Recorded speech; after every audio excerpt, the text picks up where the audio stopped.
रसोई का सारा हिसाब रखने वाली सास।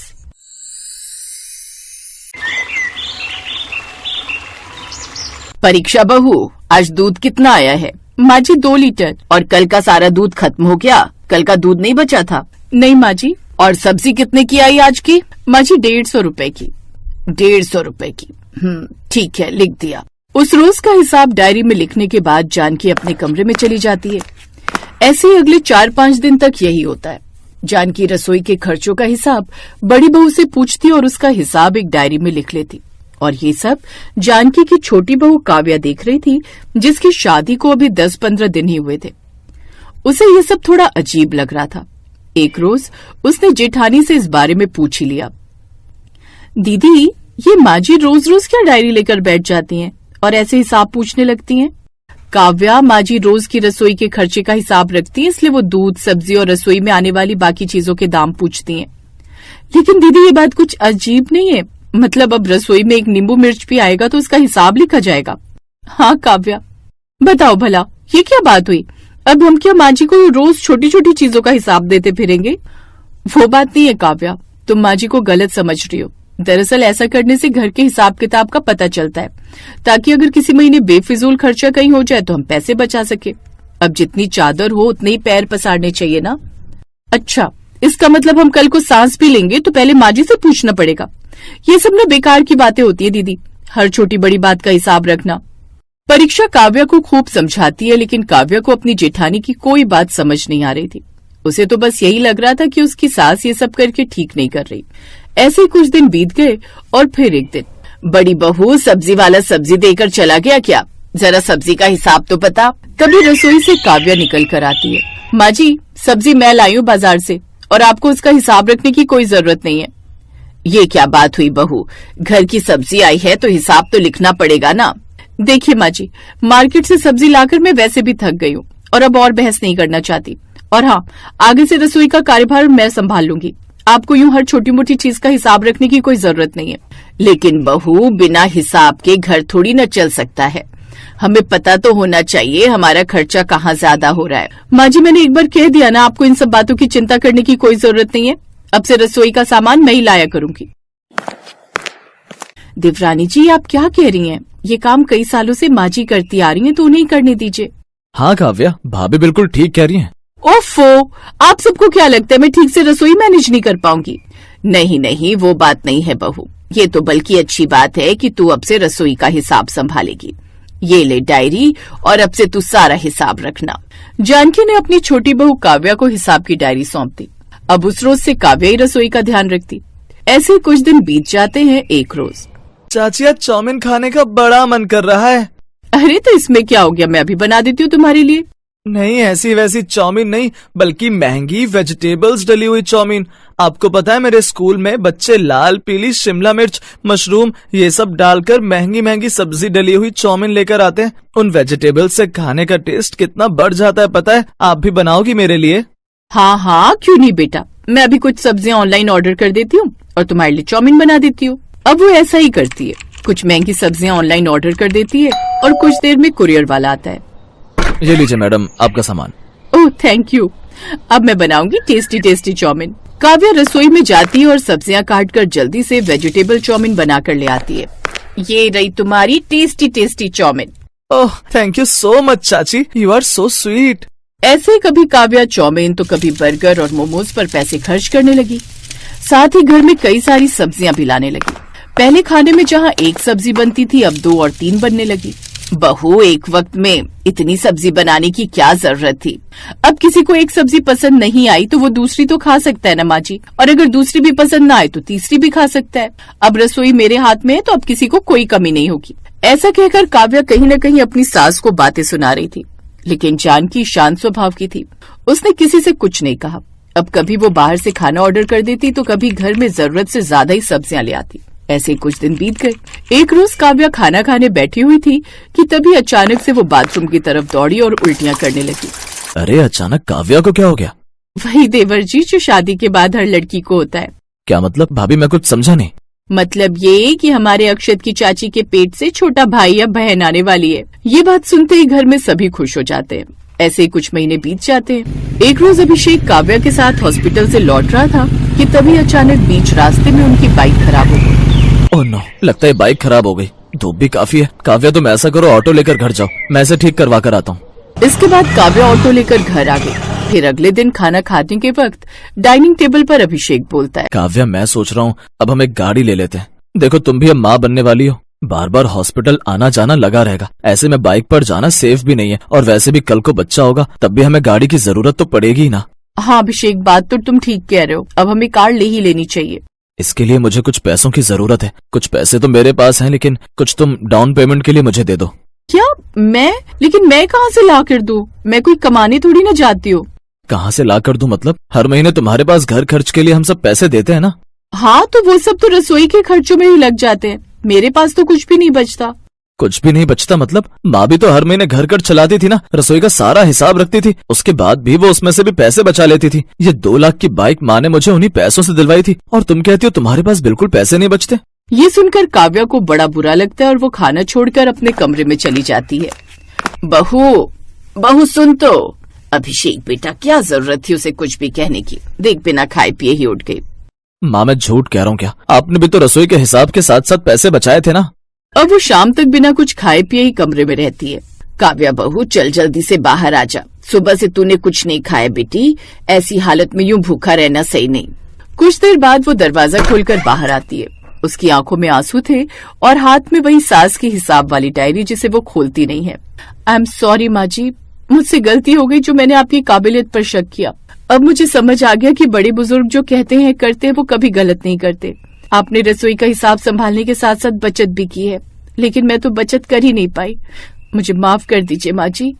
जानकी ने हल्की मुस्कान के साथ काव्या के सर पर हाथ फेरते हुए कहा, कोई बात नहीं बहू, धीरे धीरे तुम दोनों भी सीख जाओगी।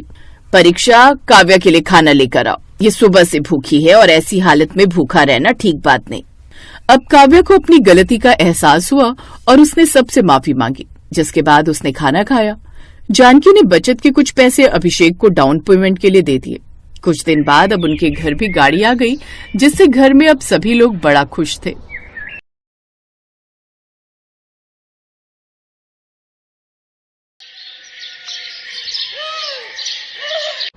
ये कहानी है बंशीपुर गांव की, जहां रमेश अपनी माँ, पत्नी शोभा और छोटी बहन काजल के साथ रहता था।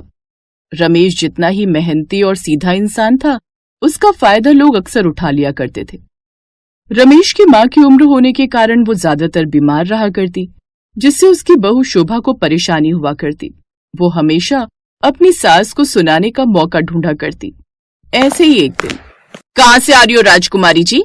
भाभी, वो अपनी सहेली के साथ बाजार गई थी, अब उसे कुछ लेना था। हाँ, अब यही तो काम रह गया था, घर का काम बोल दो तो मौत आती है, पर घूमने में बड़ा मन लगता है। अरे क्या हुआ बहू, क्यों चिल्ला रही है? बच्ची है वो। हाँ, अब आप तो बोलोगे ही, क्योंकि आपके और आपके बेटे ने इसे सर पर चढ़ा कर रखा है। बहू तू शांत हो जा, अब से ये ऐसा नहीं करेगी। हाँ भाभी, मैं अब से कहीं नहीं जाऊंगी। शोभा की बात सुनकर काजल और उसकी माँ को बुरा लगता है, पर वो चुप रह जाती है। शाम का समय होता है। रमेश थका हारा खेत से लौट आता है और अपनी माँ के पास बैठ जाता है। क्या हुआ बेटा, आज तूने आने में देर कर दी? लाला जी के खेत में काम ज्यादा था क्या? हाँ माँ, आज तो पूछो मत, बहुत काम था।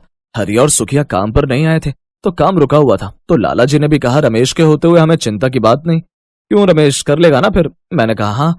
उसके बाद तो लाला जी ने बहुत तारीफ भी की।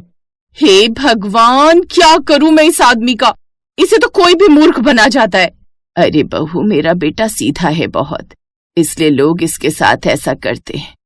इसमें इस बेचारे की क्या गलती? गलती तो मेरी है जो मैंने आपके बेटे से शादी की। जब से इस घर में आई हूँ कभी भी पूरा राशन घर में आता नहीं देखा। अरे आप लोग गलत समझ रहे, लाला जी बहुत अच्छे, उन्होंने तो खुश होकर मुझे इनाम भी दिया। इनाम की बात सुनकर शोभा की आंखें चमक उठती हैं। मुझे तो पता ही था मेरे पति बहुत होशियार है। अच्छा जी, क्या इनाम दिया बताओ ना। हाँ भैया बताओ क्या मिला। अगर ज्यादा पैसे होंगे तो इस बार हमारे घर में राशन पूरा ले आना आप। क्योंकि हमें खाना खाने को दिन में बस 2 बार ही मिल पाता है, वो भी भरपेट नहीं। काजल की बात सुनकर रमेश की आंखें भर आती हैं तो उसकी माँ बात बदल देती है। तू चुप कर, कुछ भी बोलती है। रमेश अपने कुर्ते में हाथ डालता है और 1 रुपए का सिक्का निकालता है। हे राम, क्या करूं, इस आदमी का सत्यानाश हो इनका। भैया, लाला जी ने आपको ये सिक्का दिया है? ये कोई मामूली सिक्का नहीं है। तो क्या सोने चांदी का दिया है? देखो तो जरा, मामूली सिक्का है। हाँ भैया, ये सिक्का तो मामूली है। अरे इसी सिक्के से लाला जी ने काम शुरू किया था और देखो आज वो कहाँ है। माँ, लाला जी ने ही बताया कि पहले वो बहुत गरीब थे, इसी सिक्के से उन्होंने अपना काम चालू किया था। वो लाला का बच्चा तो है ही 1 नंबर का झूठा। पूरा गांव जानता है बाप दादा की संपत्ति थी उसके पास जब उसने काम शुरू किया था तब। भैया, लाला जी ने आपको ठग लिया है। देखो जी, कल लाला जी के पास जाकर आज का जो काम किया उसका पूरा पैसा मांग कर ले आना, वरना इस घर में खाना किसी को नहीं मिलेगा। अगले दिन रमेश लाला जी के खेत पर जाता है और मन में सोचता है, अगर लाला जी को बोला तो उनको कहीं बुरा न लग जाए, और अगर नहीं बोला तो शोभा खाना नहीं देगी। मैं और काजल तो भूखे रह सकते हैं, पर माँ कैसे रहेगी, वो तो बीमार भी रहती है। रमेश, ओ रमेश भाई, क्या कर रहा है वहाँ खड़े खड़े, जरा इधर आ। जी लाला जी। रमेश लाला के पास आता है। देख, आज फिर हरी और सुखिया नहीं आए तो उनका काम आज भी तुझे ही करना है। लाला जी, वो मैं कर दूंगा, लेकिन क्या, मैं उनके हिस्से का काम कर रहा हूँ तो मुझे उनके हिस्से का पैसा भी तो मिलना चाहिए। लाला जी कुर्सी से उठकर रमेश के कंधे पर हाथ रखकर बोलते हैं, क्यों रे रमेश, अब तुझको पैसे चाहिए ज्यादा काम के? हाँ लाला जी, अगर ना दूं तो क्या करेगा? लाला जी, फिर मैं ज्यादा काम नहीं करूंगा। ठीक है, दूंगा पैसा, लेकिन तब जब तू पूरे खेत का काम करेगा अकेला। लाला जी, अकेले मैं नहीं कर सकता, ये 10 लोगों का काम है। पैसा चाहिए तो कर, वरना निकल। रमेश चुपचाप अकेले सारे खेत का काम करने लगता है और लाला बाकी के लोगों को छुट्टी दे देता है। कड़ी धूप में रमेश काम करता है और जब पानी पीने जाता है तो लाला उसे पानी देने से मना कर देता है। देख भाई रमेश, ये पानी मेरे कुएं का है, ये पिएगा तो पैसे काटूंगा, बता पीना है पानी? रमेश पानी पिए बिना ही काम करने लग जाता है। रमेश काम कर ही रहा होता है कि तभी काजल भागते हुए आती है। भैया, माँ बेहोश हो गई है, भाभी भी घर पर नहीं है, जल्दी चलो। अपनी माँ के बारे में जानकर रमेश काम छोड़कर भागने लगता है। तभी, कहाँ जा रहा है तू? काम कौन तेरा बाप करेगा है? मेरी माँ को मेरी जरूरत है, मुझे जाने दो। ऐसे कैसे जाएगा, मेरे खेत को भी तेरी जरूरत है, और वैसे भी तेरी माँ की उम्र हो गई है, वो कल मरे, आज क्या फर्क पड़ता है? रमेश को लाला की बात सुनकर गुस्सा आ जाता है और वो लाला को धक्का मारकर चला जाता है, जिस पर लाला गुस्से में बोलता है, रमेश, तूने ठीक नहीं किया, अब मैं भी देखता हूँ कि इस गाँव में तू कैसे रहता है। रमेश और काजल घर जाते हैं। शोभा, माँ कैसी है? तुमने वैद्य जी को बुलाया? हाँ, जब मैं आई तो माँ जी बेहोश थी, तब मैंने वैद्य जी को बुलाकर दिखाया। उन्होंने कहा कम खाने और ज्यादा तनाव लेने के कारण चक्कर आ गया था। अच्छा, ये सब छोड़ो, ये बताओ लाला जी ने पैसे दिए? रमेश शोभा को सारी बात बताता है, जिस पर शोभा गुस्सा होती और रमेश और काजल को खूब सुनाती है और माफी मांगने को कहती है। रमेश भी लाला जी के पास जाकर माफी मांगता है, लेकिन अब बात लाला जी के सम्मान पर आ गई थी, इसलिए वो धक्के मारकर घर से उसे निकाल देते हैं। रमेश जहाँ भी काम मांगने जाता है, लाला जी के डर से उसे कोई काम नहीं देता। ऐसे ही कई दिन हो जाते हैं। 2 महीने से उनके घर में किसी ने सही से एक वक्त का खाना नहीं खाया था। देखो क्या हो गया आपके कारण, क्या जरूरत थी लाला जी को धक्का मारने की? हम सबकी हालत के जिम्मेदार आप हो। शोभा की बात सुनकर रमेश की आंखें भर आती हैं और वो घर से निकल जाता है, और बहुत कोशिश के बाद भी जब उसे काम नहीं मिलता तो वो एक नदी के किनारे जान देने जाता है। तभी उसकी नजर एक बच्चे पर पड़ती है जो डूब रहा होता है। रमेश तुरंत पानी में कूदकर उसे बचाता है। रमेश कुछ नहीं बोलता और चुपचाप जाने लगता है। अरे भाई, कहाँ जा रहे हो? आपने हमारे बच्चे को बचाया, इनाम तो लेते जाओ। नहीं मालिक, मुझे कुछ नहीं चाहिए, मैं तो खुद यहाँ जान देने आया था। आपके बच्चे को बचाकर मुझे जान की कीमत समझ आई। क्या कहा तुमने? तुम जान देने जा रहे थे, पर क्यों? मुझे पूरी बात बताओ। रमेश धन्ना सेठ को पूरी बात बताता है। अच्छा, तो ऐसी बात है, लेकिन अब तुम चिंता मत करो, तुमने मेरे बच्चे को बचाया है, अब से तुम मेरे यहाँ काम करोगे। यहाँ पास के गांव में व्यापारी हूँ मैं। रामपुर गांव में किसी से भी पूछ लेना धन्ना सेठ का घर, कोई भी बता देगा। तो कल से आकर मेरे खेत को संभाल लो और ये पैसे रखो एडवांस के रूप में। नहीं साहब, मैं आपके यहाँ काम नहीं कर सकता। अगर लाला जी को पता चला तो वो आपको भी परेशान कर सकते हैं। जिस लाला की बात कर रहे हो वो मेरे लिए ही काम करता है, इसीलिए तुम उसकी फिक्र मत करो। ये पैसों से राशन लेकर घर जाओ और नया जीवन शुरू करो और कल से काम पर आ जाना। ये बात सुनकर रमेश खुशी खुशी घर का पूरा राशन लेकर घर जाता है, जिस पर शोभा को लगता है उसने कहीं चोरी की है।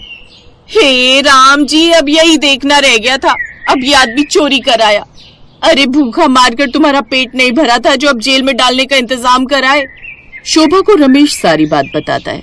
ये जानकर कि रमेश उसके तानों से तंग आकर जान देने गया था, उसकी आंखों में आंसू आ जाते हैं और वो अपने पति से माफी मांगती है और रमेश भी उसे माफ कर देता है। बहुत समय बाद गरीब के घर राशन आता है और इस बार तो पहली बार गरीब के घर पूरा राशन आया था, जिस कारण उस दिन सबने पेट भर खाना खाया। उस दिन के बाद उन्हें तीनों वक्त भरपेट खाना खाने को मिला, क्योंकि अब रमेश को उस सेठ के यहाँ काम करके अच्छी कमाई होने लगी।